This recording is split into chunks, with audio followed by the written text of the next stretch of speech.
My parents took me to court over money that was never theirs. I never imagined my parents would become my legal opponents, but it started with a certified letter that listed their names as plaintiffs and mine as the defendant, and I genuinely thought it had to be a mistake.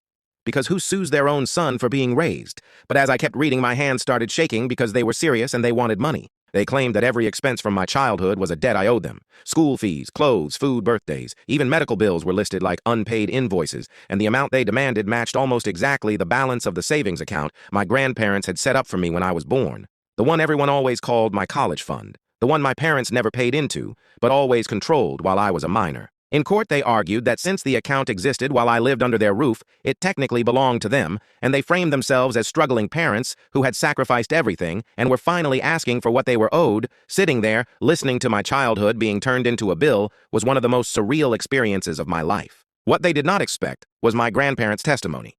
My grandmother brought decades-old paperwork, clearly stating the money was meant only for my education and future, and my grandfather told the judge they set it up that way because they did not trust my parents not to take it. The courtroom went completely silent after that. The judge dismissed the case, warned my parents about abusing the legal system, and that should have felt like a victory. But it didn't, because the real loss was realizing my parents had waited until I was an adult and vulnerable to try to take everything from me. I walked out, knowing I won the case but lost my family, and sometimes that is the price of finally seeing the truth written in black and white.